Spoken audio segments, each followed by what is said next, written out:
I'd like to call this meeting of the Lammersville Unified Board of Education to order at 7 o'clock. This meeting is being recorded and live streamed, so I would ask that people please turn off or silence their cell phones at this time. And if we could have Principal George Vieira of Cuesta come up, and he or one of his students can lead us in the Pledge of Allegiance. Good evening, Board President Pombo, trustees of the Lammersville Unified School District, and Superintendent Dr. Nicholas. I have 4 students from our Cuesta ASB officer team. So we have Sanvi, Alexandra, Shyla, and Bhuvani. And Shyla is going to lead us in the pledge this evening.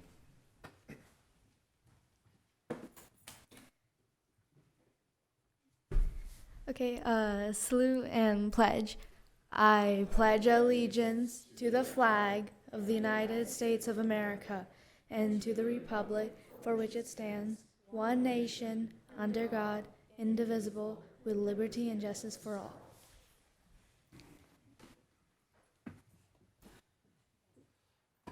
Thank you, and if you guys would like to begin your presentation at this time. Yeah, so Cuesta ASBs, Past and Future by Shyla. I'm the president. My name is Sanvi, and I'm Cuesta's vice president. My name's Alexandra, and I'm the treasurer. My name's Bhuvani, and I'm the secretary. So, to start us off, on the first day of school, our mascots, Coop and Coco, welcomed Cuesta students back to school. They went around the school giving students high fives and also were in the front of the school, and it just really embraced Cuesta's spirit. In August and September, we had the first day of school, the ASB speeches for office. We had the spirit wear go on sale, our very first Menchie's fundraiser, homecoming, fun run, the Student of the Month assemblies, and a color rally.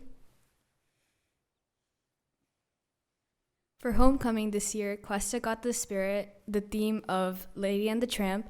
We took our golf cart and we decorated the back of it to our theme. And in the pictures, you can see at the top our float. At the bottom, you could see the teachers that walk with us during the parade, the officers, our principal, Mr. Vieira, with our float, and all the students of ASB.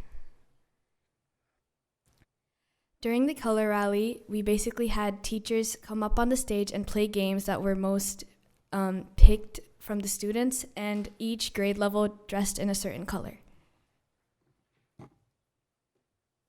The fund run is ASB's or Cuesta's annual fundraiser. We have it once a year, and it's our biggest fundraiser. And this year, we raised $39,700.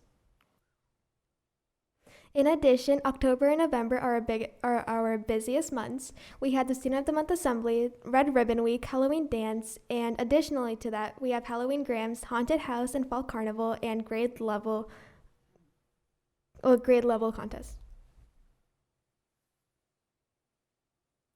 During the month of December, we had the Student of the Month assemblies, Winter Wonderland Night Out, a Winter Spirit Week, a classroom door decorating contest, and Snow at Cuesta. And as you can see in these photos, we introduced for the Snow at Cuesta, Buddy the Elf, Grinch, Santa, and all the students had fun.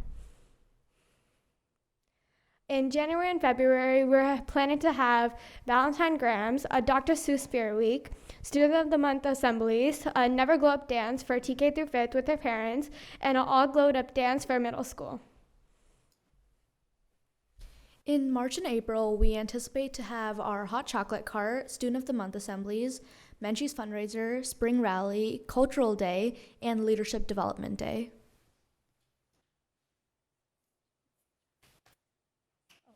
Thank you so much for listening to us. Yeah.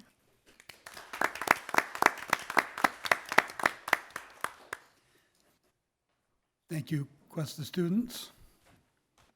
Thank you very much for coming. Great job. Yep, I agree. Thank you. Yep. Great presentation. I really like the pictures, especially the snow day. And I heard from your principal that ASB played a big role in that. So great job. And that actually reminded me of my school days back in India, when especially the last day after the school ends, it's a celebration. So I just felt that that day was like a celebration to all of your students. So great job on that.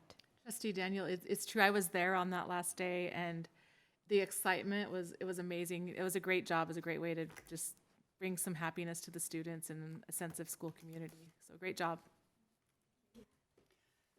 Thank you. And if you students would like to leave at this time, you're welcome to. If you'd like to stay and enjoy our riveting meeting, you're welcome to do that as well.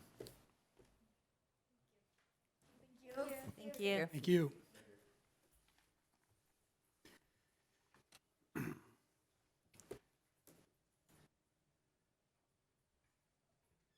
Just like to announce that the board always welcomes public comment. If anyone would like to make a public comment, we ask that you please fill out a blue card that are located in the back and hand them to the to Noel over here, who handles all things. Roll call, please. Lisa Boulay. Here. Colin Clements. Here. Vanita Daniel. Here. Stephanie Olson. Here. David Pombo. Here. Satya Seelam. Here. Item 3, approval and/or corrections to the agenda. There are none. Move to approve the agenda. Second. With a motion by trustee Clements and a second by trustee Olson, all in favor? Student preferential vote? Aye. And with all that other stuff, all in favor? Aye. Opposed? Motion carries. Committee report, item 4, committee reports. District Advisory Committee, trustee Boulay. Nothing to report. District English Language Advisory Committee, trustee Clements. The next scheduled meeting is on January 26th, 2023, at 6:30 here in the district office boardroom. Thank you. And I am on the Education Committee, and our next meeting is February 16th at 6:30 in the Professional Development Center. Facilities Committee, trustee Olson. Yes, the next Facilities Committee meeting will be on February 2nd at 6:30 p.m. here in the district. Thank you. And I am not. Policy Committee, trustee Daniels. None to report. Thank you.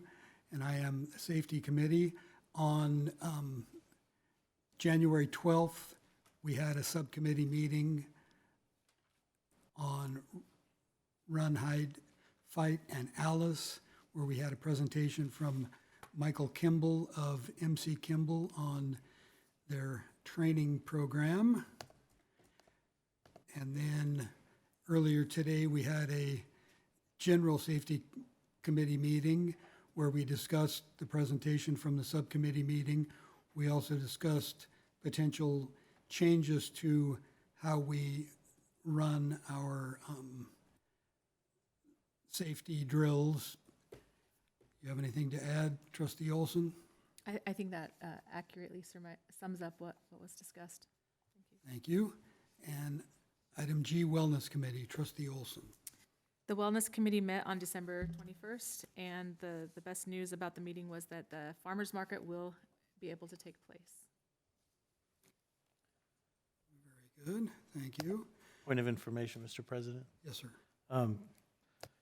If you would like to roll off of one of, you're president, you're going for a representative role at CSBA, and you're on a ton of committees. If you want to roll off one, I'll happy to take whatever you want.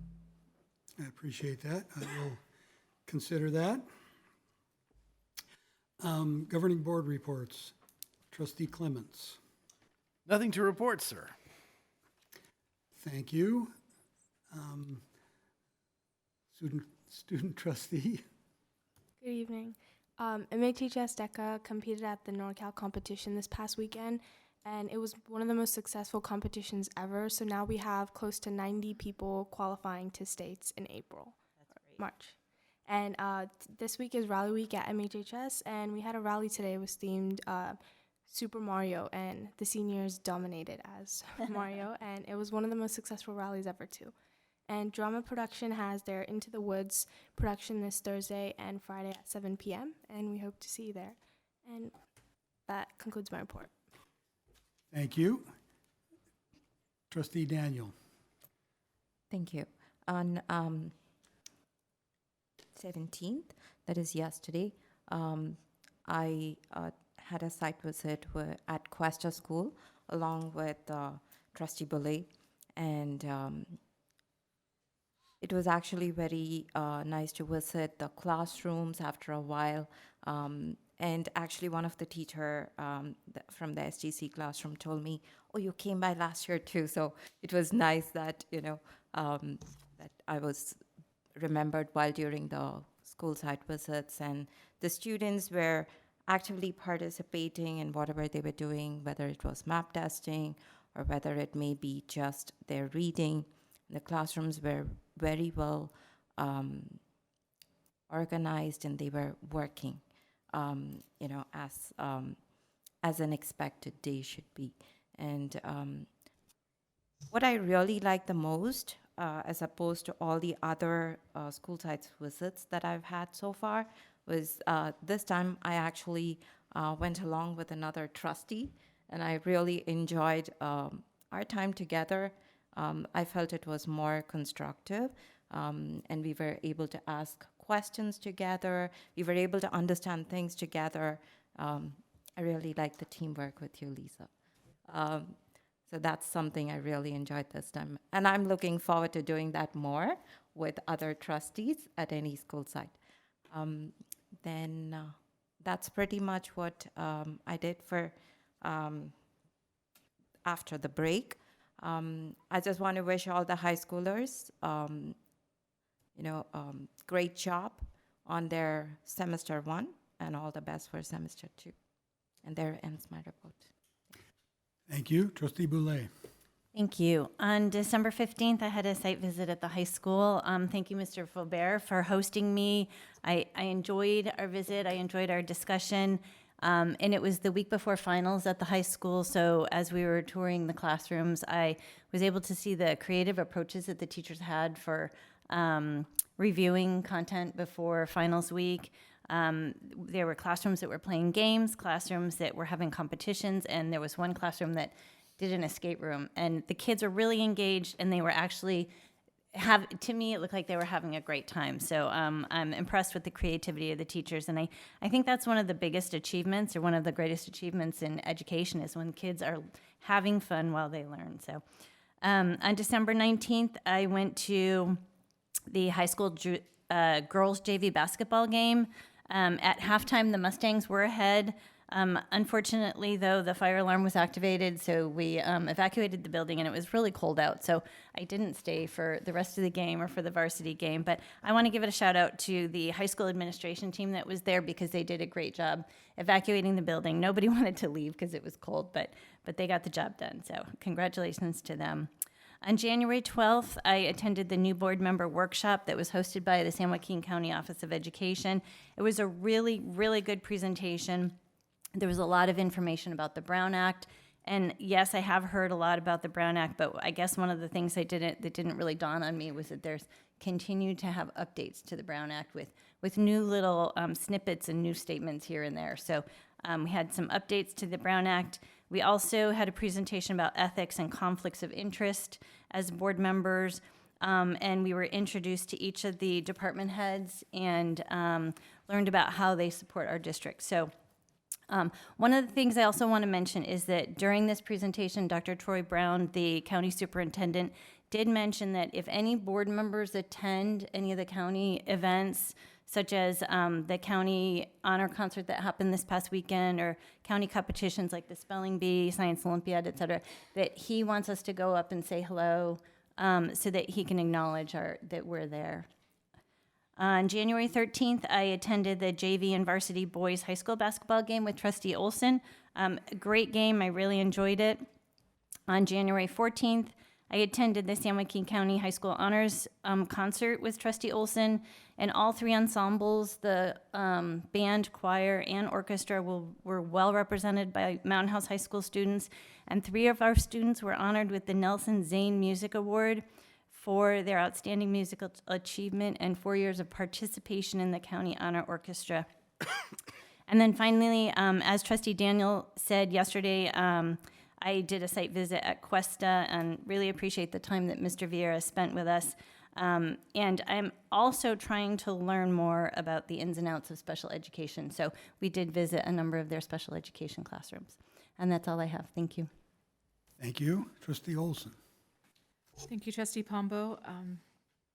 On December 21st, I attended the Wellness Committee meeting as was previously discussed or reported upon. And also on an unknown date in December, that I did attend a girls' basketball game. It was not the 19th because the fire alarm did not go off during the game I attended, but I do not recall this specific date. But it was wonderful. The team was great.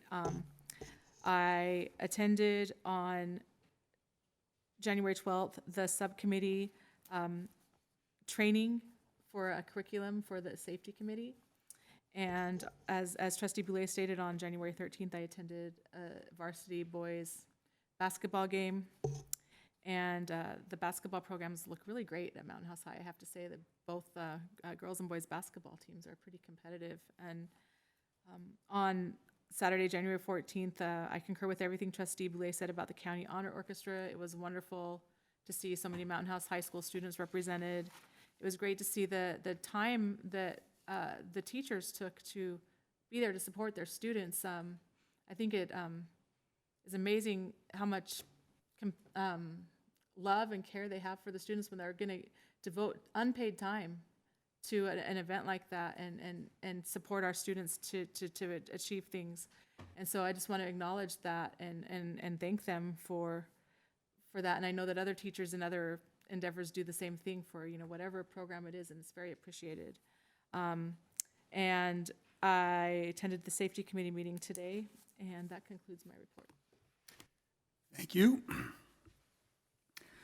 On December 15th, I, along with Superintendent Nicholas, attended the San Joaquin County Supervisors Reception in Stockton. On January 12th, I attended the Alice Run, Hide, Fight Subcommittee meeting of the Safety Committee. And then, as reported earlier, I attended the Safety Committee meeting earlier today. And I have not attended very many school functions. I feel like a slacker with my fellow board members reporting on all the things they have done, but I'll catch up. Item 6, receiving of public comments. The entire board appreciates hearing from members of the community and the public at large. Board members shall give members of the public an opportunity to address the board either before or during the board's consideration of each agenda item. At a time so designated on the agenda, members of the public may also bring before the board matters that are not listed on the agenda of a regular meeting. The board may refer such a matter to the superintendent or designee or take it under advisement, but shall not take action at that time. The board may place the matter on the agenda of a subsequent meeting for discussion or action. Individual speakers shall be allowed 3 minutes to address the board on each agenda item or non-agenda item. The board shall limit total time for public input on each item to 20 minutes. Do we have any public comments tonight? Seeing none, I will move on to item 7, consent items for consideration. Governing board meeting minutes, contracts under $50,000, ratification of budget revisions and warrant lists for December 2022, ratification of 2022-2023 new hires, ratification of resignations, update of the 2022-23 fundraisers, and acceptance of a donation. 2 donations, actually. One, $5,093.56 from Lawrence Livermore National Laboratory to purchase science lab supplies and equipment for Altamont Elementary School, and a $400 donation from Salesforce Inc. to Hanson School Associated Student Body Account for Science Olympiad. I'll entertain a motion. Move to approve consent items. Second. I apologize, I should have asked if any board member would like to pull or further discuss any of the items. Hearing nothing, on a motion by trustee Olson and seconded by trustee Boulay, student preferential vote. Aye. All in favor? Aye. Opposed? Motion carries. Item 8, Combo, point of order. you may read the names now if you please. We'd like to welcome the following new hires to Lammersville Unified School District. Sarah Clark, special education teacher, and Jacqueline Isaacson, coordinator of alternative programs. Welcome to the Welcome. Lammersville family. And thank you, trustee Olson. I almost rushed right past that. Item 8, district administrative report. Dr. Nicholas? Yes, I have 3 items. First of all, in the spirit of celebrating basketball, there was a very nice article on the boys basketball team in the Stockton Record. You could probably Google it. At the time, they were 14-1, and their aspiration is to be the basketball hub of all of San Joaquin County. So anybody who's interested in that, it was a good article. Second of all, we want to thank Gloria Grijalva and Alvina Kaiser and team for our successful first interim budget report with a positive certification. For those that are new to this process, that means that we can pay our bills this year and 2 years out. It's always nice to celebrate being able to pay our bills, so nice job. And then thirdly, we got some very good news that came kind of unexpectedly and out of the blue, kind of a gift from the California Department of Education, following a new process of the state self-selecting California Distinguished Schools. 2 of our fine institutions of learning were identified, Lammersville Elementary School and Hanson Elementary School, our 2023 California Distinguished Schools. So we'll add that to the list of our past schools that have earned that distinction.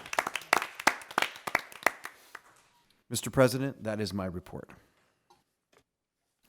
Thank you. Item B, district enrollment report. District enrollment is 7,570 students. I will say it's going to be interesting second semester. There's not a lot of inventory in town available for new purchases.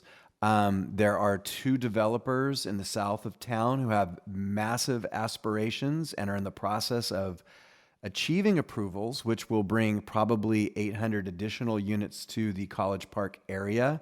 It is anticipated in 2023 all that will work through, and those will begin in earnest once they've identified a builder. There are infill projects inside of Mountain House proper, one in particular in Altamont, it's 250 units, and I believe another 130 unit one.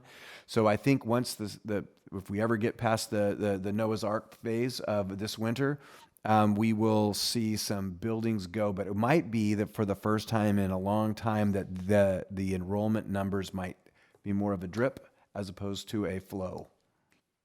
Can I ask a question?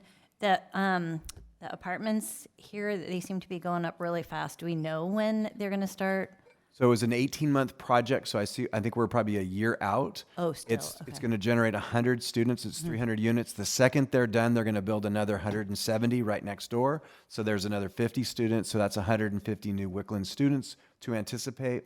Not to forget the groupie project that's going to begin sometime in 2023. That's another 300 apartment units right perpendicular. Oh, that wouldn't be. That's a bad geometry term. It's right next to 205. Okay. So we're still looking at like a year out before they start? They would be starting probably in the summer of 2023 at the earliest. Okay, thank you. Yep. This slight slowdown might be fortuitous and it'll give us a chance to get our school built to put students towards. That is correct, and that's moving along just fine. But the concern we have is there may be a slowdown, but there's going to be a boom north and a boom south. Probably in 2 years, we're going to see a flood, and we just need to time it around the start of the school year so we can hire staff before school starts and not while it's going on. 50, 75, 70. Sorry, sir, I rambled on there a little bit. I'm sure our district staff will do a fine job of navigating those future issues. Item C, quarterly report Williams uniform complaints, July 2022, January to January 15th, 2023. Staff report? There were no reports, which is a good thing. Thank you. Item D, Math 1 support structure. Staff report? Yes, Assistant Superintendent Sharp's going to give a very brief presentation. Last spring, we received feedback on one of our programs, and we made some adjustments based on that feedback, and she's going to give you an update on that. Good evening, President Pombo, trustees, Dr. Nicholas. Thank you for having me this evening. As Dr. Nicholas shared, I will be talking about accelerated math, our 6th, 7th class, 7th, 8th, and our Math 1. At the end of last year, we had some feedback from our different constituents, hearing from our students, our teachers, and our parents. And as a result of those conversations and information, we have made some modifications that has improved the communication and instruction within our program. So first, talking about the students. For student supports this year, all students received the same orientation, regardless of school site or teacher, that gave them an introduction into Imagine Learning, which is the platform that they use for their math instruction. Students received guided notes and are required to use those guided notes, and I'll talk about those in the next slide. Every student receives daily after-school support from teachers, as well as daily in-class support being available through either high school tutors for our 6, 7, 7, 8 class and a Math 1 teacher for our 8th grade students. We also provide in-person number talk lessons with the teacher, and those happen approximately once a week. So here's an example of the guided notes, and you can call them a workbook, practice book, whatever you want to call. But basically the idea behind the guided notes is that while the students are engaged in the online learning and listening to the instructor, the guided notes, you can say, force or allow the student to stay in pace with where the teacher is in instruction, where you can see without the guided notes, a student could tend to maybe look off into the distance and lose focus for the lesson. So this is a great way for them to stay engaged and also to be able to get more deeper knowledge of what's happening within the instruction. These are provided by trimester. The teachers do not have to make copies of these. We provide them through the curriculum department, and all students are required to complete all assignments. For the teachers, we have put supports in place for them as well. We provided them with the student orientation that's consistent across the district and grade levels. All teachers took part in a beginning of the year training to give them input and information on how the program will go this year. They received the guided notes for their students. We have common assessment and grading expectations across the district, as well as having a scope and sequence on our curriculum website, in addition to the online platform having the scope and sequence, and providing the number talks to all the teachers. And for parents, we are providing parent progress reports automatically to all parents every Monday. These weekly emails go to the contact number 1 in Aries. Parents can make changes to that, and they can work with the teacher to make those adjustments. And teachers are contacting parents when students fall below 75% for their overall grade, or if they are 2 or more days behind in coursework. So you can see that we are addressing concerns regarding our students, teachers, and parents to help keep them engaged and on track in the program. Any questions? Have we gotten feedback from teachers, students, and parents about these changes? Because they seem to address the issues that were brought up. We are currently looking into data we're receiving on students taking part in the tutoring sessions. So far, we do have 10 high school tutors who are engaged and providing tutoring support. Not a lot of support from the students or engagement from the students back. So I am following up there just to verify those numbers. Thank you. Other questions from the board? Is the Edunity now called as Imagine Learning? It is. They changed their name. Just wanted to make sure. And then you had mentioned guided notes, right? Yeah. I really want to appreciate that effort because when we went on our school site visit yesterday to Cuesta, I requested principal to take me to the the accelerated classroom. And there, I did see the kids working on notes, and I really didn't know that there was that process of guided notes. So principal explained to me about the guided notes being provided now, and the kids were actively working on it. And I personally feel, as a parent, and also just being in education, I really like that there was a hands-on along with the online. So great job on that. Great thinking. Thank you. I do have a question. So the kids that are in, I guess, they, at least when we went on our site visit in Cuesta, they had the advanced math kids in the same classroom as the other kids, but they were kind of doing their own thing. The teacher that's in that classroom, are they able to help those kids if they do have a question, in addition to the tutors and the other after-school support that's available? They can help them. When you're looking at a class, you can think of it as a combo class of two different math classes. So of course, some of that time can be taken up by other students in the regular grade level math, which is why we're providing additional supports to the accelerated students. Okay, thank you. You're welcome. And I just had a question. This is the first year that the Math 1 8th graders are staying on their school sites? Is that accurate, or are they still going to the high school? They're in their school sites. And how is that going? Is that for them, like compared to like the years past when they were at the high school? I can say that I would have to speak to principals directly on that, as I can only speak from a district view, but I have not heard one way or the other. Okay. Sorry, I can get back worries. to you on that. That's fine. Other questions or comments?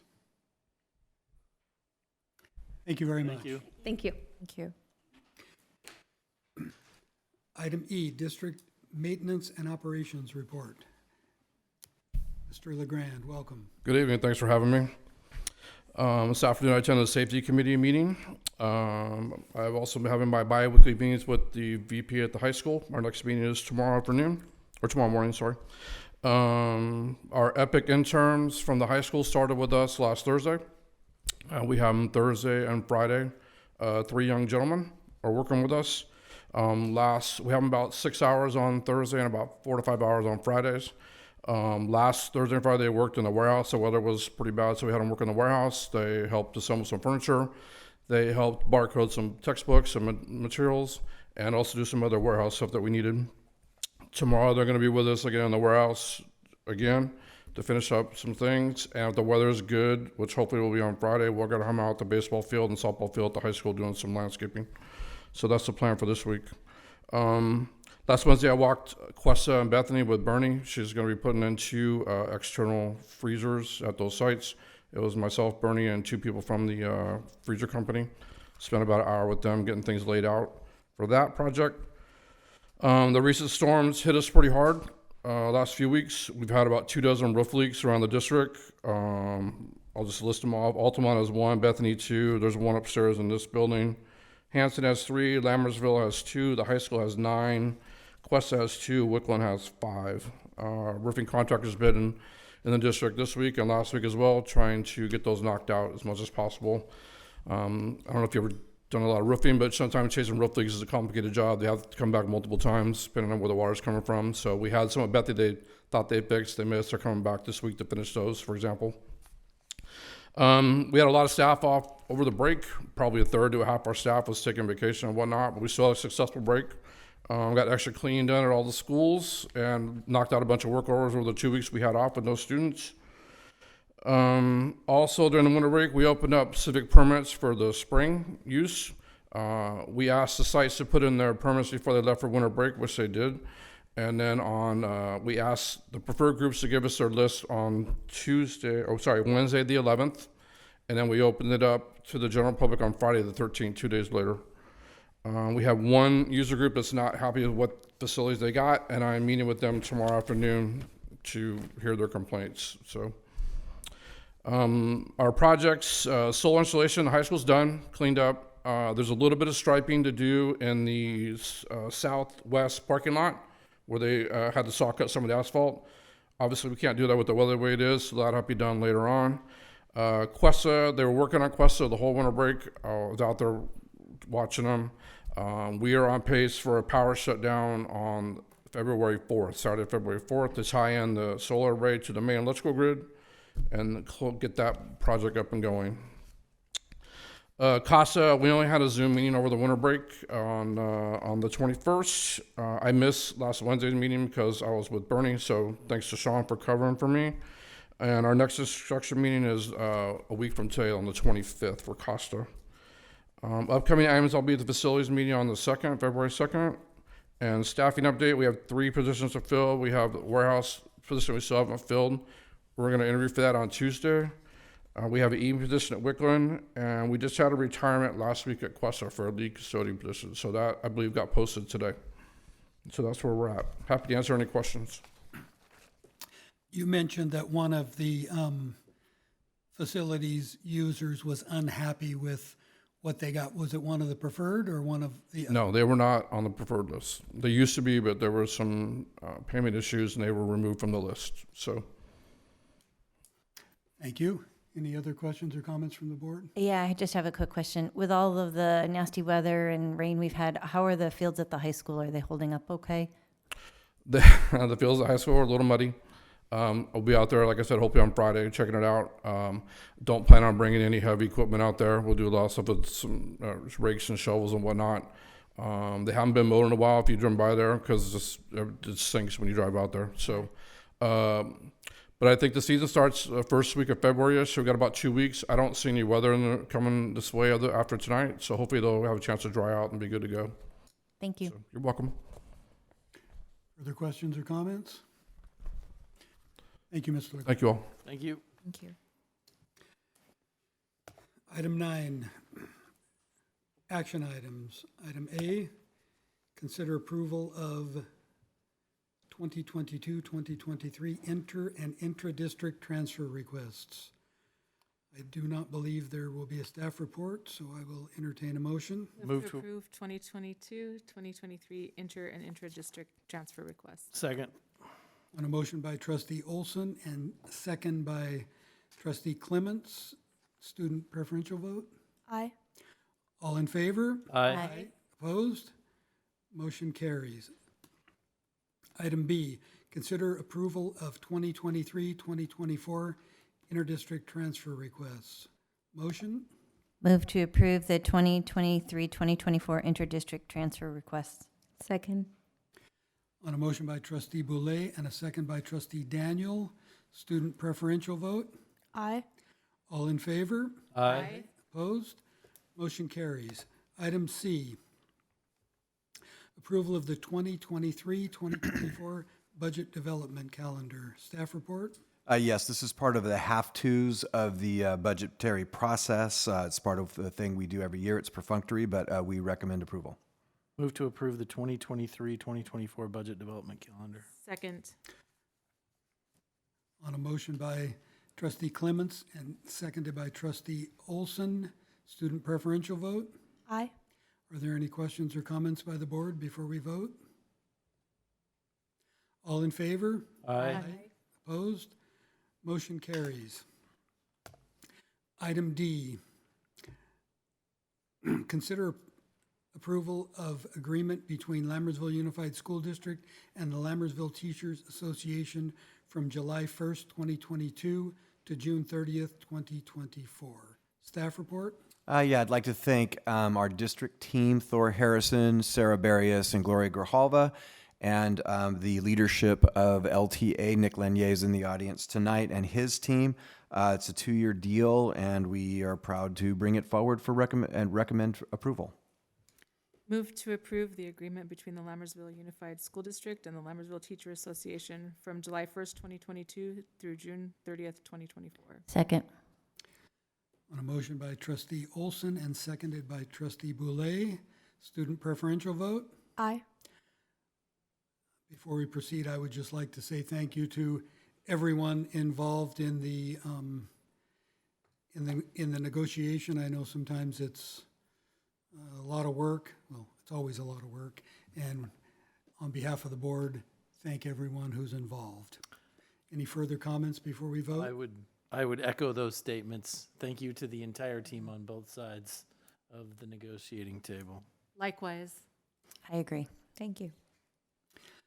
All in favor? Aye. Opposed? Motion carries. Item E, consider approval of 2022-2023 Independent Auditor Selection Form. Staff report? I think when you're approving a form, part of a budgetary process, it's nice to be mandated to actually have to call it the Independent Auditor Selection Form. We are in the second year of a 3-year auditor selection process. This is all perfunctory, but we strongly recommend approval on this item. Move to approve the 2022-2023 Independent Auditor Selection Form. Second. On a motion by Trustee Clements and seconded by, I believe it was Trustee Daniel. Student preferential vote? Aye. Is there any questions or comments on this? All in favor? Aye. Opposed? Motion carries. Item F, consider approval of audit certification form for the annual audit report ending June 30th, 2022. Staff report? Now, this one has a little bit of bragging rights in it because when you get audited with a big, complicated budget such as ours, to have 0 findings means that you've got good people running the show. So again, kudos to Gloria Grijalva, Alvina Kaiser, and team. This is part of the process, the ending of last year's process, and we're in good standing. Move to approve the audit certification form for the annual audit report ending June 30th, 2022. Second. Ooh, That was a tie. that was close. Let's give it to Trustee Daniel. It was a tie. All right. On a motion by Trustee Boulay and seconded by Trustee Daniel, student preferential vote? Aye. And I would just like to echo the superintendent's appreciation of our budget team, our financial team. We have a good team. They do a good job. Thank you. Any other comments from the board before we vote? All in favor? Aye. Opposed? Motion carries. Item G, consider approval of new certificated management job description and salary effective July 1st, 2023. Staff report? Yeah, one of the things that became very apparent as we came out of COVID was there were 2 distinct realities. One is the district had grown by hundreds of kids, and we didn't have enough people to do all the stuff. And the second thing that happened concurrently was the state employed what I would say the most a categorical like program that they had gotten rid of under the Brown administration. And so there was lots of money with lots of strings attached and lots of programs and lots of expectations. And we had, the same 3 or 4 people that had to do that work. And we didn't feel, and we don't feel, that we can do the Lammersville way at the highest level without adding additional staff at this time. We are understaffed when it comes to the management in these areas. So we are very happy to bring these forward. In fact, G and H are examples of this. The third point I would make is, as we grow, we've been modeling ourselves after Dublin, Pleasanton, and Palo Alto, and I spent a lot of time analyzing those districts.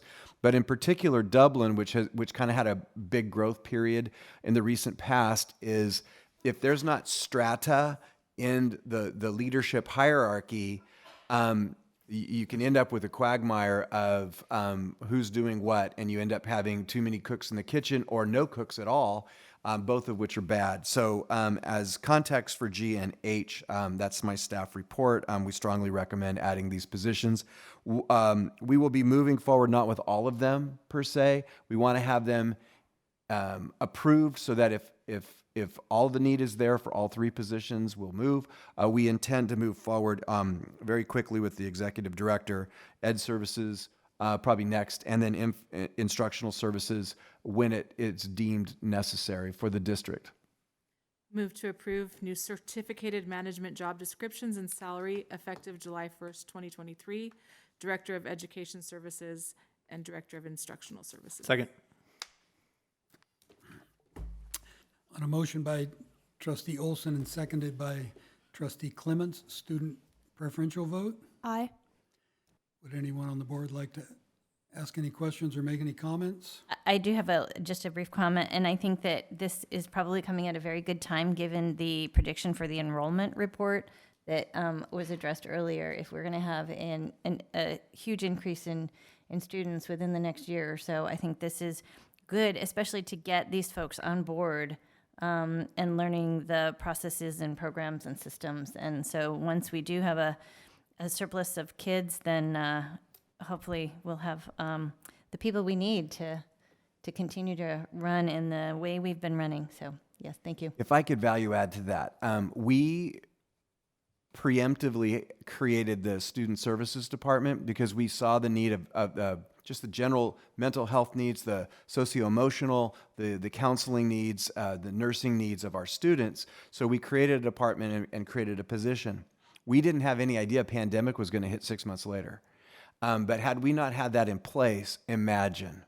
Yeah. First of all, Irene would not have been the nasal swab queen. And it would have just been people running around. This is, having learned that lesson, exactly what we're doing. Thank you for acknowledging that. And if I could just add to that, because I work as a teacher in a district that, looking at their structure, their organizational structure, they have way more people in a district office, and not that many more students if you look at the if you do the math. So I do want to acknowledge that the people that work in our district office carry a heavy load, and they carry it well. And I'm happy to see that there are going to be positions that will allow for greater support so that we can keep the best people here satisfied with their jobs and not completely burned out from nasal swabs.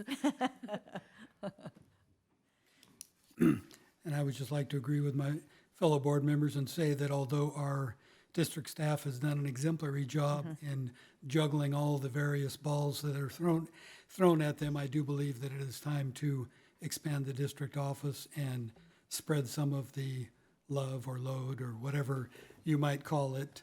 So having said all that, all in favor? Aye. Opposed? Motion carries. Item H, consider approval of new certificated management job description and salary effective February 1st, 2023, Executive Director of Student Services. Is there a further staff report, or was it covered? No, I've concluded. Move to approve new certificated management job description and salary effective February 1st, 2023, Executive Director of Student Services. Second. On a motion by Trustee Clements, and I believe it was Trustee Boulay with the second. Student preferential vote? Aye. Any further discussion on this? All in favor? Aye. Opposed? Motion carries. Item I, consider approval of public disclosure form AB 1200 for unrepresented, certificated, and classified confidential management groups and California School Employee Association, chapter number 873. Staff report? Yes, this is part of the formal process of the board adopting a contract and salary negotiations. So we did this with the LTA agreement a couple of board meetings ago, but this document is a formal communication that goes to the county for review, just to make sure that the district's finances are in order to afford the raise. This will include our CSEA unit who ratified their agreement this afternoon, and all other folks unrepresented in management. Move to approve public disclosure form AB 1200 for unrepresented, certificated, and classified confidential management groups and California School Employees Association, Chapter 873, pending CSEA ratification. Second. On a motion by Trustee Olson and seconded by Trustee Boulay, student preferential vote? Aye. I would just like to say that again, on behalf of the board, we appreciate the efforts of everyone involved in this negotiation. Would anyone else on the board like to add anything? All in favor? Aye. Opposed? Motion carries. Item J, consider approval of updated classified unrepresented job description and salary effective July 1st, 2022 for business services analyst. Staff report? Yes, we do this periodically. We find a position that size, scope, and scale has outgrown what the job description allots for. This is one of those positions. Staff recommended the change, and we recommend approval. Move to approve the updated classified unrepresented job description and salary effective July 1st, 2022, Business Services Analyst. Second. On a motion by trustee Boulay and seconded by trustee Daniel, student preferential vote. Aye. Anyone on the board have any questions or comments on this one? All in favor? Aye. Opposed? Motion carries. Item 10, information and discussion items. Item A, first reading of updated BP and AR 6158, independent study. Staff report? Yeah, we are, the last tranche of board policies and administrative regulations, we pulled this item from that analysis. We have been studying independent study before COVID, with the new COVID rules, post-COVID, and we have some recommendations here tonight. We're dealing with, because of the large nature of our district now, there are challenges and that require staff to recommend a tweak to the BPAR related to independent study, and Director Bustil is going to present that information. Good evening, President Pombo, trustees, Dr. Nicholas. Thank you for having me.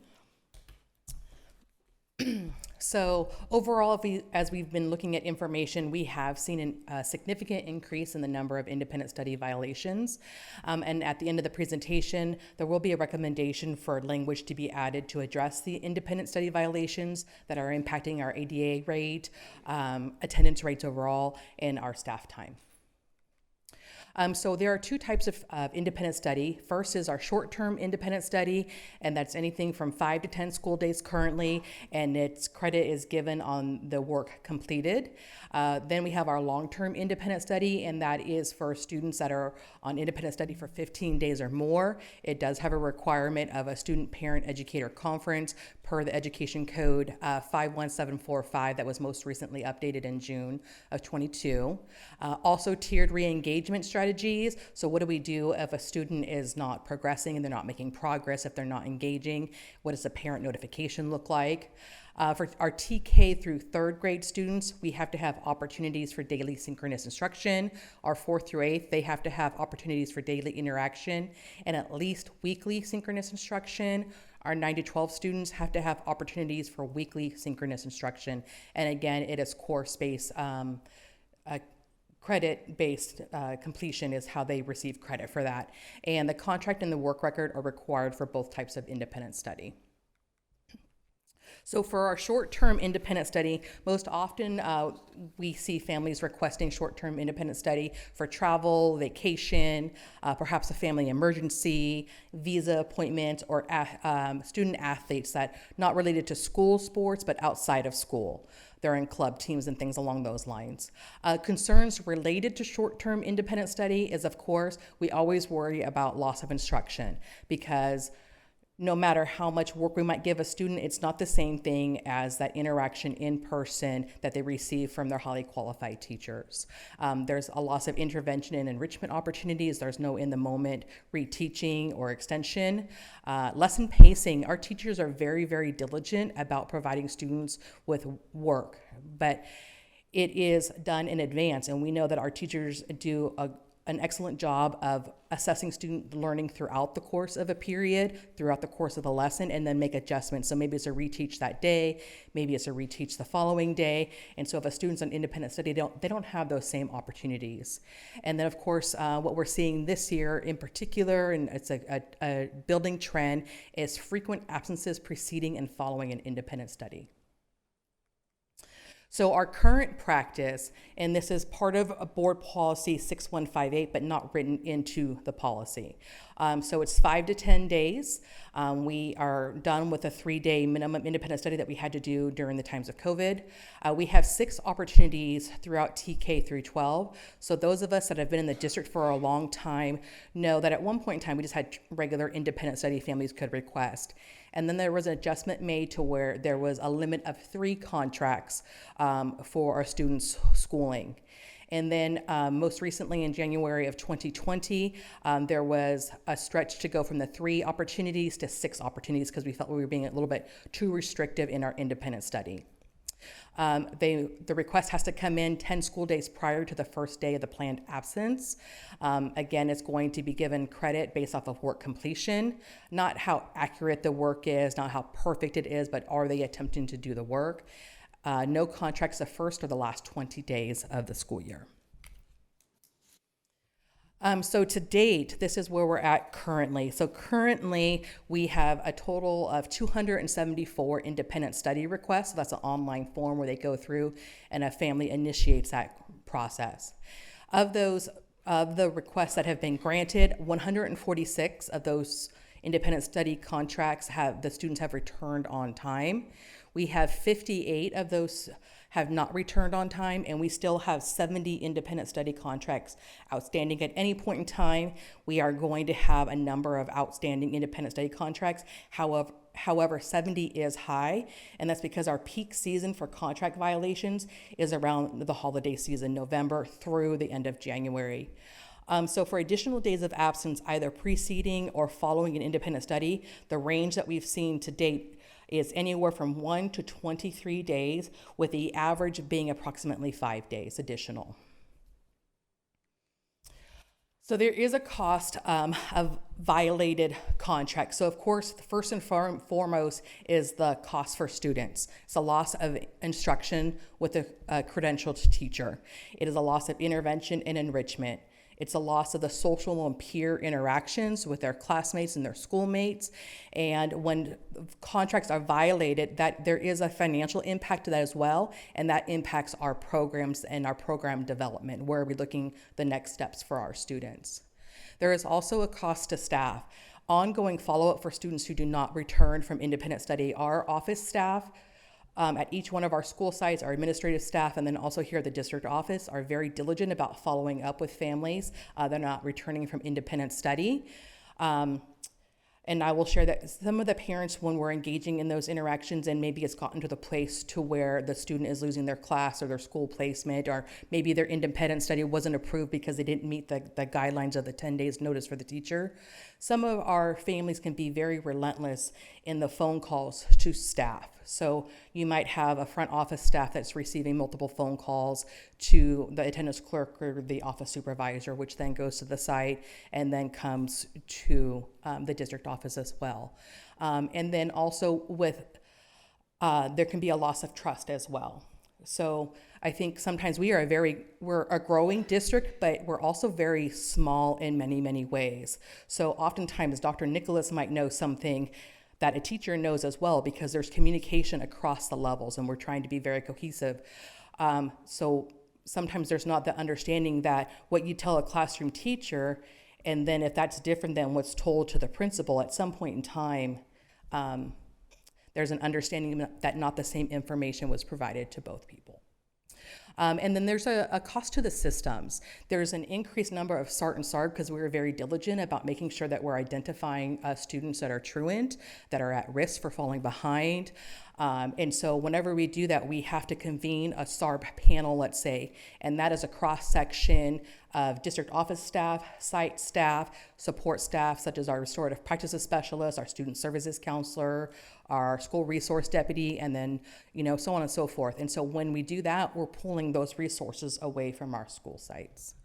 In addition to that, there's when we're having to add additional SARB days, or even SART days for the site-based, there's a lot of staff time that goes into that, that pulls away from other parts of our systems, because we have to schedule those meetings, we have to send out the communication, answering additionally follow-up questions. Then there's the actual cost, the financial impact, the violated contract. So the direct costs, and I did pull from 2018-19, which is when I had presented most recently a comprehensive breakdown. And so at that point in time, for the whole school year, 2018 and 19, We had 2,349 days requested, 1,907 days recouped, and additional 99 days associated with independent study contracts preceding or following. Currently, at the end of P1, so that closed December, mid-December, we've had 1,941 requests, 1,313 days recouped, and an additional 354 days just for P1. So 18-19 was the entire year. This year is just what we have as of mid-December. So what does that look like for the financial aspect? So for the whole year, this cost us $24,510 in 2018-19. Right now, as of the close of P1, it's $80,163.42. At the end of P1, it's myself, our business services team that is very, very diligent, and we start to look at things. Attendance reports are looked at every month. But when we closed the reporting, there's an even more severe look at what we're reporting and what we're looking at. We always want to have an attendance rate of 96% or higher. We always want higher than 96%, but that is what our budget is based off of. At the close of P1 for this year, we're at 95.29%, which represents a loss of $523,822.77. So that's a potential loss. Now, is all of that attributed to independent study? No, about 15% of it is. And so that is why we want to make sure, because we're funded on close of P2. So it's really just to make sure that we're looking at all the red flags that are going up, signal flares, of making sure that we're doing everything that we can to encourage positive attendance and to make sure that we're providing the reminders and the support and everything that we can to provide that support and service to our students, our families, and our teachers. So right now, our current consequences for independent study violations, and this was again last reviewed in that January 2020 board meeting, is that students that violate the contracts or families that violate the contracts, they would be ineligible for future independent study contracts. And so a flag goes onto their ARIES account that says that they have violated the contract and they're no longer eligible, and it would follow them grade to grade, school to school. There's a identification as truant. So depending on how many days passed, a student could be identified as truant. That would, of course, then lead to the SART and SARB referrals, loss of class placement, and loss of school placement. The problem that we have is that our current board policy and administrative regulations does not clearly delineate those consequences. It's a practice, is not part of our policies. And so as a result, we have an increased number of families that are abusing the privilege of being able to request and participate in the independent study program. And again, I want to just share that it is a circumstantial case by case. So if there is a family that had an emergency and a school site is going to work with that family and say, oh my goodness, all the flights got canceled. That's beyond a family's control. That is something different. But then we have some other scenarios that are kind of continuing to patterns that are developing. A point of clarification. When you say, as a result, increased number of families are abusing the independent study privilege, when you say abusing, does that mean they're requesting additional independent study contracts even though they failed to return on the first place, and so the policy says you're ineligible for future independent study, but they're requesting it anyway? When you say they're abusing it, what do you mean? So most often it would be the absences preceding or following an independent study. That would be what we're seeing as abusing it. Or they might be requesting it and not doing the work that was provided to them by their classroom teacher or their team of teachers, depending. And then on occasion, we do have families that violate a contract. They were notified that they are no longer eligible for independent study, and they're wanting to have independent study. And, you know, if we look way back in the dark recesses, we did have one time that a family appealed that had violated a contract and wanted to appeal the no that they were given to have an independent study contract.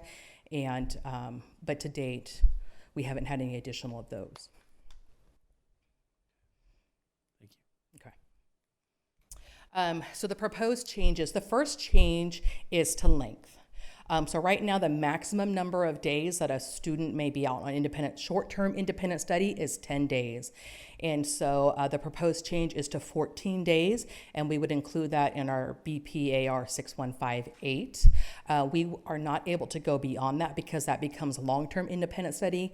And by the education code, the student would need to be enrolled in a program like our LEO program for our elementary school students or our online pathway at the high school. And what we want to make sure that we're doing is we're always trying to make sure that we're servicing our students and our community and our families. So with that, we know that we're trying to make some accommodations because we know a number of our students are fortunate to where they travel internationally. And so this is in a way that we're trying to compromise and meet that need. The proposed changes, we want to be more black and white for students that do not provide valid documentation by day 15. So they've had their independent study for 14 days potentially, if that is approved by the board. And so right now, the single asterisk is what our current practice is. When you see the two asterisks, that indicates a current practice that we would like to continue with some modification. And then a no asterisk is going to indicate things that we would like to add, language that we would like to add. And so the most restrictive would be the far right column where there's an unexcused absences, of course, recorded. They're ineligible for future independent study. There's a SART and SARB referral. There's a loss of class placement, a loss of school placement, mandatory Saturday school, activity restriction or loss of privileges, and then a citation that would be issued by the San Joaquin County Sheriff's Department. Can you explain the loss of class placement, loss of school placement? Is that like for the next year that they wouldn't get priority in terms of? It would be if it's their school of, so that would be for our students that are on an IDA for the most part. So we know that I might live in Bethany Village, but I attend Cuesta. I would lose my spot based off of attendance at the school that I'm on, that I don't reside in that village. So that would be that. The class placement would be if a school is impacted, potentially, we have a number of our, every single one of our school sites right now has a wait list. So then potentially, even if that is their home school, they could potentially lose that placement and then be put on the wait list to come back because they've lost their spot. And we've given that to the next student that has been waiting. Okay, thank you. Mm-hmm. So the proposed change to the board policy in the AR is attendance in the California public school system is compulsory. Students are required to attend school per law, and that's outlined in Education Code 48200. As a result, failure to meet the provisions established in the independent study agreement are subject to a loss of eligibility for future independent study contracts, SART and SARB referral, activity restriction or loss of privileges, mandatory Saturday school, loss of school and or class placement on day 18 without verification, and then a citation from the San Joaquin County Sheriff's Department. And so that is the proposed changes that we would like to add to our existing board policies. Questions? This is a first read. This comes back following our process. We gave you what the BPAR is and some language changes. I asked Irene to put together this presentation. What we're dealing with is that shift from small town to big city, from when the scale of the district gets to a size where you have significant financial impacts, and the two are, it's 80,000 by mid-year that we've lost because of people extending and violating their agreement. You sign the contract to say you're going to follow the rules, and then you violate it. So that number's grown from a small number in 1819 to a big number. So that's one. 15% of the drop in our attendance rate is also associated, of our district attendance rate, is associated with the choice to violate these contracts. So now we're faced with, it's not just a matter of us working with people and trying to work out their issues, we're facing a real financial hit. And it would be delinquent on our part to not bring forward this concern. If you double, because P2 happens in the spring, 80,000 becomes 160,000.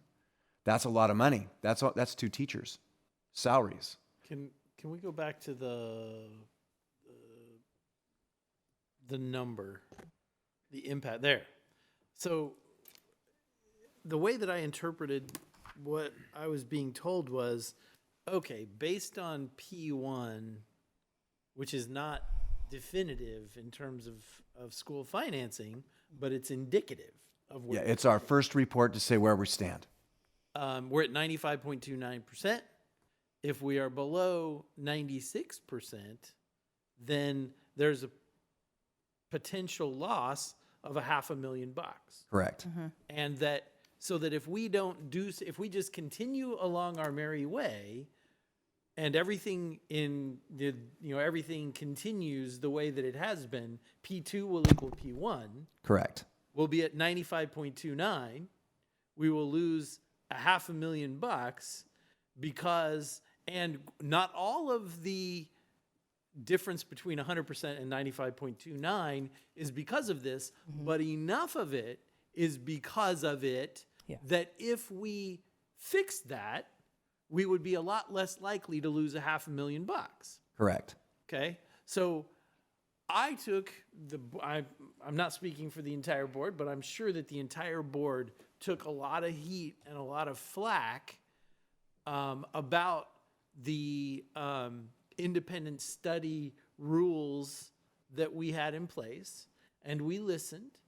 And the number one argument for opening up the ability to take independent study was, hey, the people, all the people that were arguing for it were saying, we're going to take the contract, we're going to do the contract, everything's going to be great, it's going to be beautiful.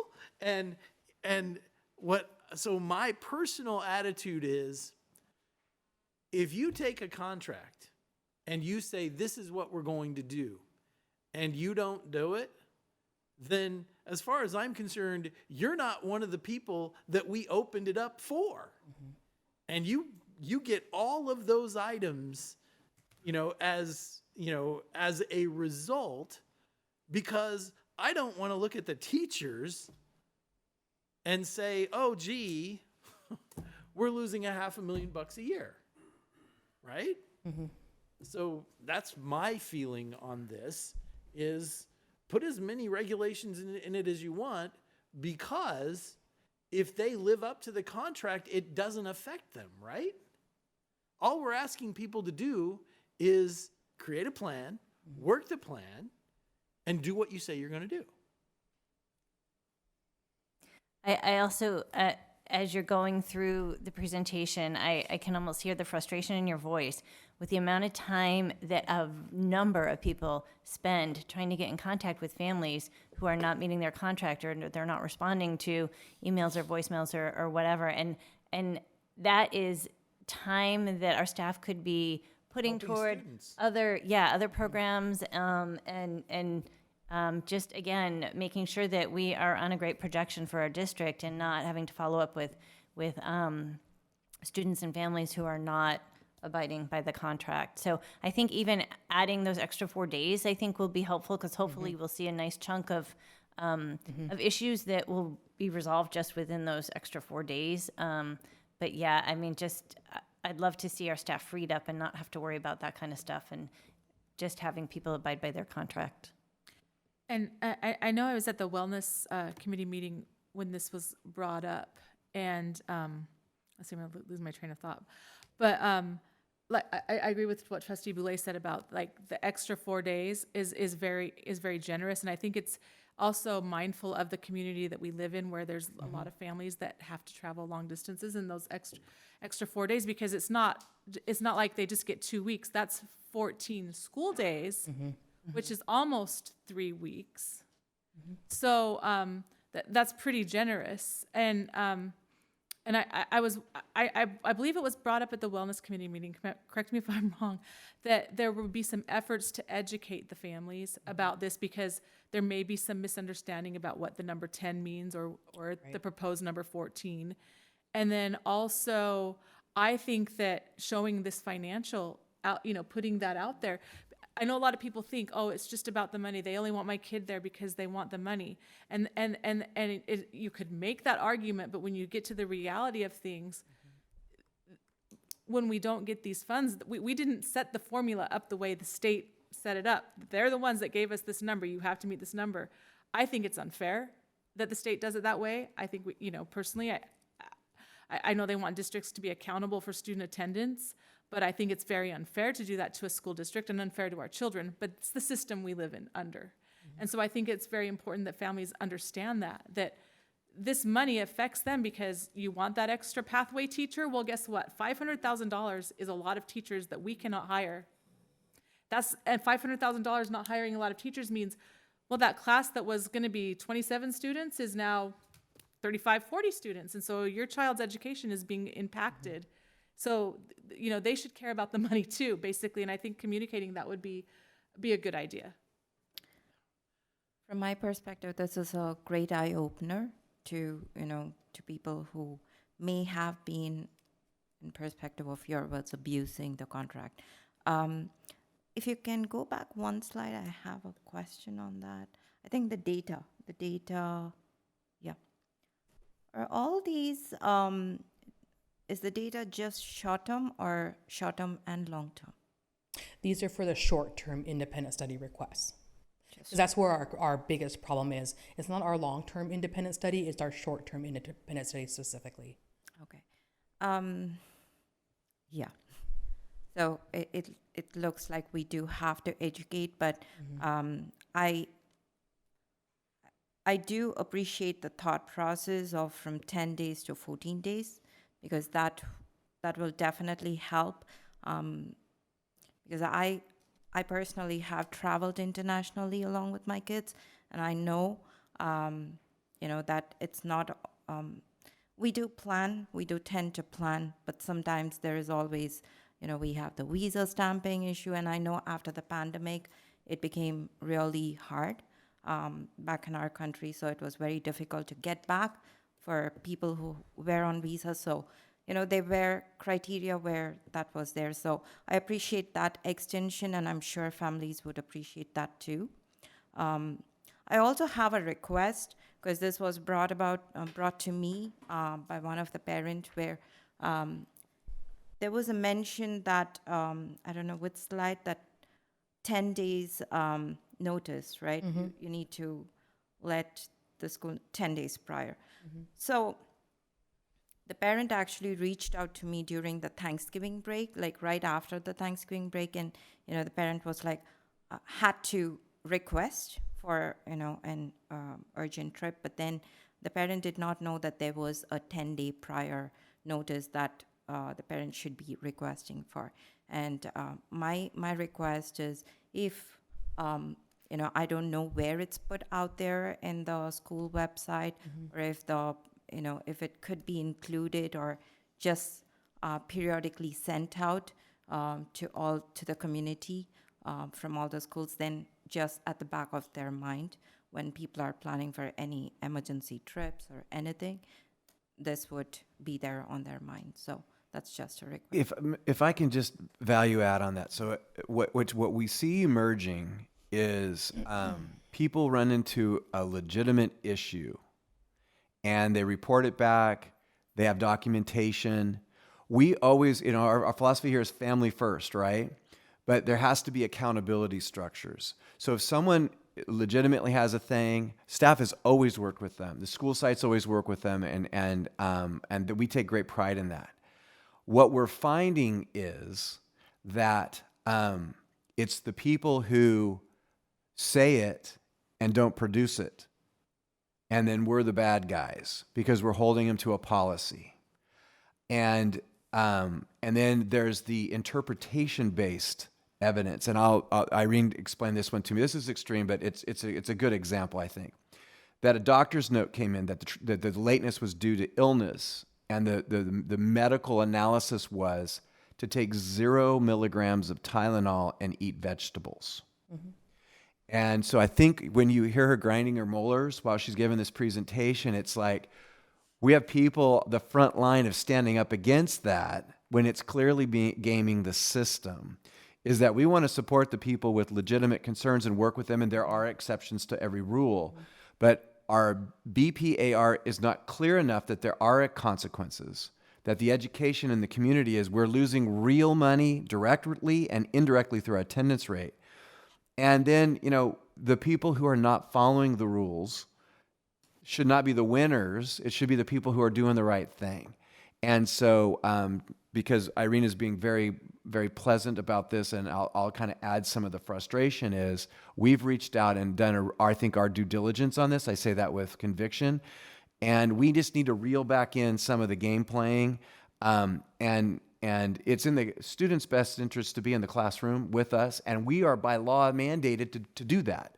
And so we think these adjustments, again, this is a first read, will allow us to educate more clearly, and people understand if there's a consequence for choosing to violate the contract. It's right there on the form. It's on the website. We've been clear up front, and you may not like it, but that's a board policy recommended by staff, and we're enforcing it. And we need to have that accountability structure to support our staff and all the way through the system. Can I ask a clarifying question? Because Trustee Daniel, you mentioned that it was an emergency.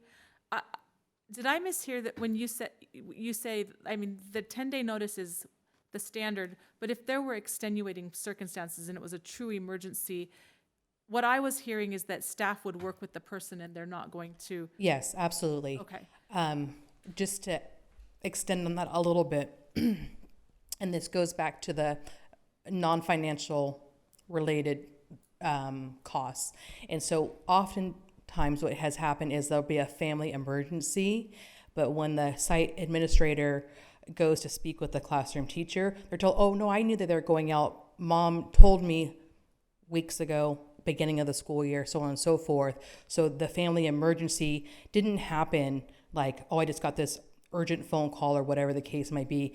There is a pattern that we're seeing to where the family emergency, the classroom teacher already has the independent study work prepped, even though an independent study request hasn't been approved yet, because the parent has spoken with the classroom teacher, but then didn't notify the front office or follow the other processes and procedures. Okay, yeah, that's definitely different.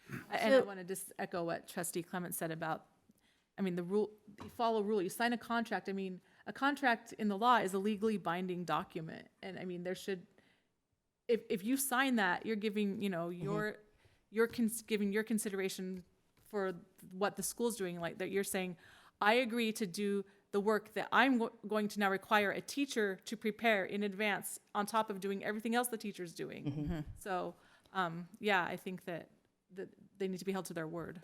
I have in that scenario that you mentioned, do you get a sense that our teachers are good about or knowledgeable about the process, so that they understand that there's a 10-day process, and when they hear that, are they?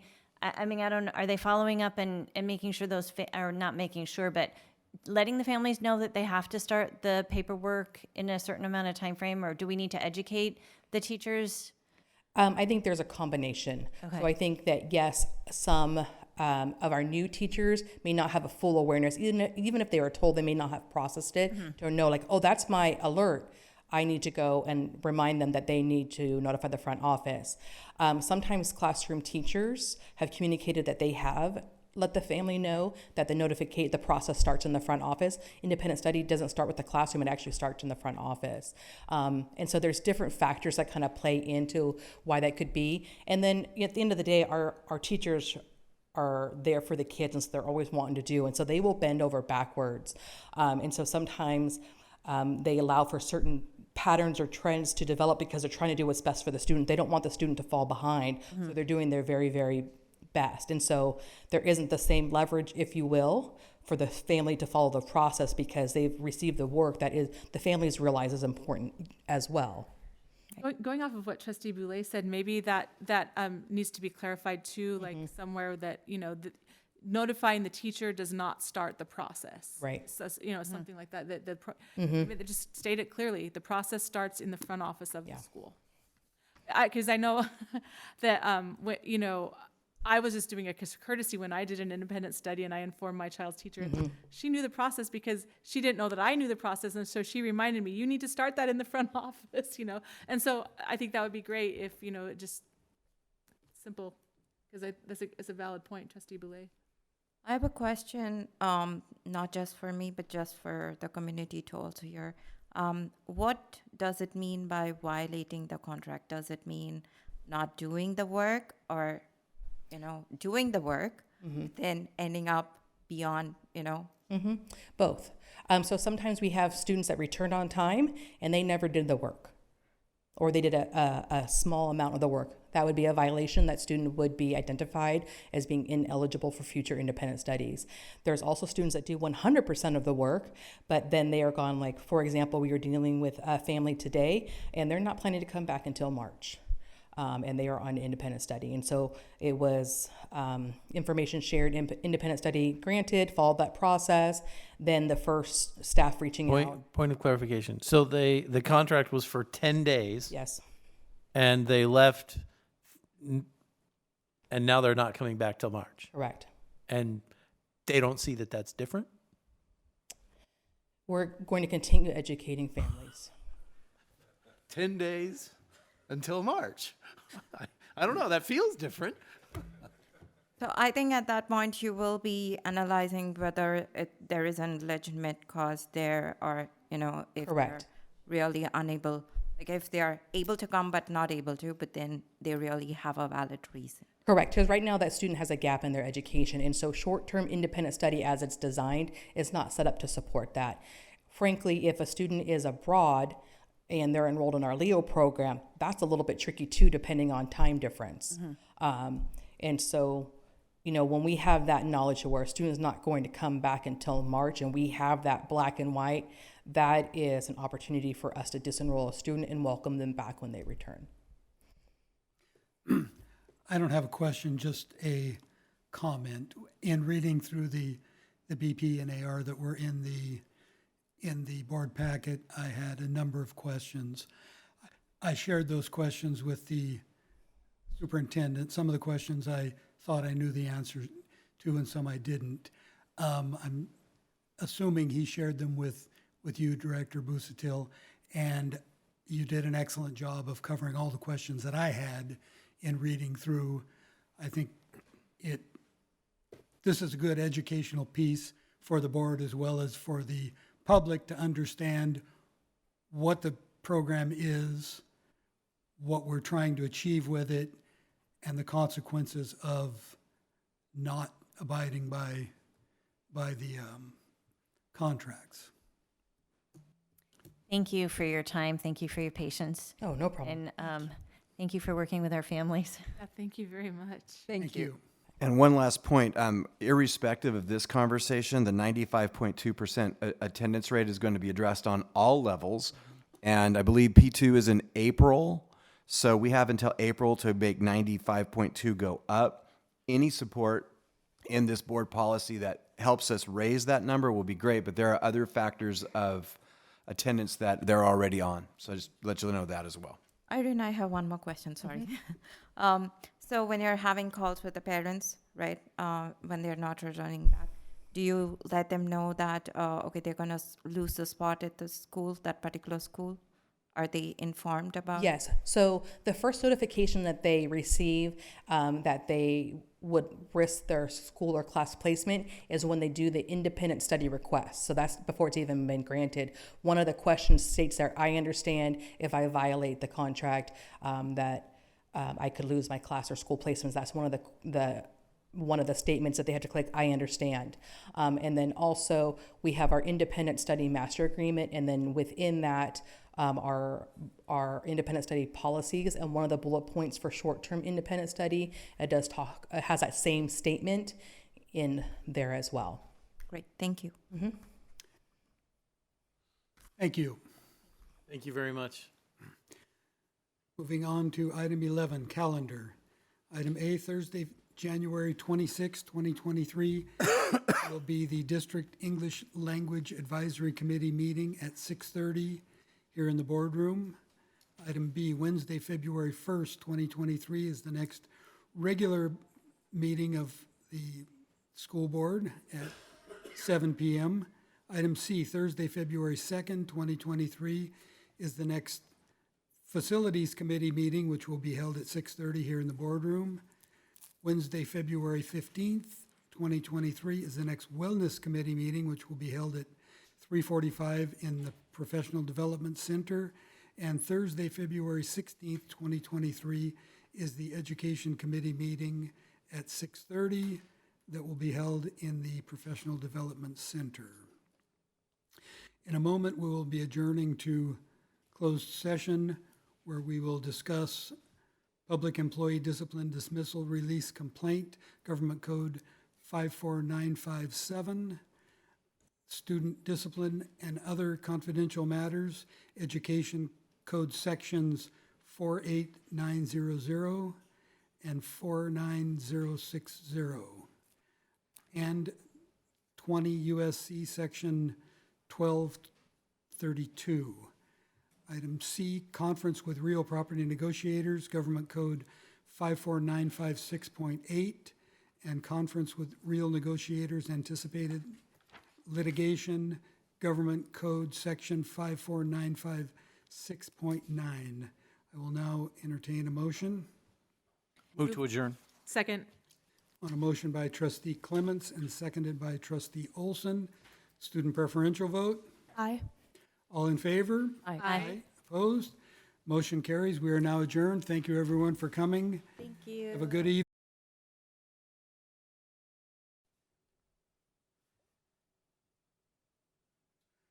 Returning to open session at 9:45.